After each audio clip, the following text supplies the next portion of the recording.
നോക്കൂ നിങ്ങൾ. ബഹുമാനപ്പെട്ട ഷേഖുന കാന്തപുരം ഉസ്താദിന്റെ നേതൃത്വത്തിലും സമസ്ത 100-ാം വാർഷികം ആഘോഷിക്കാൻ, ജിഫിരി തങ്ങളുടെ നേതൃത്വത്തിലും ആഘോഷിക്കാൻ. അള്ളാഹു ഖൈറ് തരട്ടെ. നിങ്ങൾക്ക് തോന്നുന്നുണ്ടപ്പോ രണ്ടും ഒരു കുഴപ്പമാണ്. എന്ത് കുഴപ്പം? രണ്ടും ഖൈറായി എന്നല്ലാതെ. അതുകൊണ്ട് ഇപ്പൊ നമുക്ക് എന്തായി?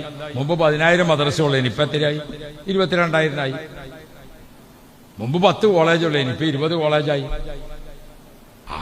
അള്ളാഹു താല ഓരോ കാലത്ത് നിശ്ചയിച്ചിരിക്കുന്ന റഹ്മത്ത് ഉണ്ടാവും. പിന്നെ അതിൽ അടിയും പിടിയൊക്കെ ഉണ്ടാക്കിയത് നമ്മളെ വക ഉണ്ടാക്കിയതാണ് അല്ലേ? 2 ടീം ഉണ്ടാകണ്ടേ? ചങ്ങായാളെ ഫുട്ബോൾ ഗ്രൗണ്ടിൽ കളിച്ചാണെങ്കിൽ 2 ടീം വേണോ വേണ്ടേ? EK ഒരു ടീം, AP മറ്റേ ടീം. ഇതൊരു ഫുട്ബോൾ ഗ്രൗണ്ട് പോലെ കണ്ടാൽ മതി. അടിയും പിടിയൊന്നും ഉണ്ടാക്കണ്ട. 2 ടീമില്ല, ഞാൻ പിന്നെ ഇത് ജയിച്ചു തോൽക്കോ? ഏറ്റവും രസം കിട്ടുന്നത് 2 ടീമുള്ളത് കൊണ്ടല്ലേ. അപ്പൊ 2 ടീമിനെയും കൂടിയാണ് ഒന്നാക്കി. ഇനിയിപ്പോ എന്താ പറയുക, 14 ബന്ധുവാക്കി.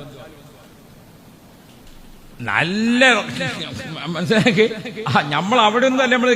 EK ഉസ്താദ് വലിയ മഹാൻ, അള്ളാഹു ദർജ ഏറ്റി കൊടുക്കട്ടെ. AP ഉസ്താദ് വലിയ മഹാൻ, അള്ളാഹു ദർജ ഏറ്റി കൊടുക്കട്ടെ. നമ്മൾ ഓരോന്നും കുറ്റവും ആക്കും പിന്നെ കുറവും നോക്കിങ്ങാണ്ട് നടക്കാൻ നിൽക്കണ്ട. മനസ്സിലായോ? ഓരോന്നും കുറ്റവും കുറവല്ല നമ്മൾ നോക്കേണ്ടത്. നമ്മളിപ്പോൾ നമ്മളെ മക്കള്, നമ്മളെ ദീന്, അല്ലാഹു റബ്ബി, അഹ്ലുസുന്നത്ത് വൽ ജമാഅത്താകുന്ന ഔലിയാക്കളുടെ പാത, അഹ്ലുസുന്നത്ത് വൽ ജമാഅത്താകുന്ന അമ്പിയാക്കളുടെ പാത, അഹ്ലുസുന്നത്ത് വൽ ജമാഅത്താകുന്ന നമ്മളെ മാതാപിതാക്കൾ കാണിച്ചെന്ന പാത, അതിന് നമ്മൾ ഉറച്ചു നിൽക്കണം. അതാണ് നമുക്ക് വേണ്ടത്.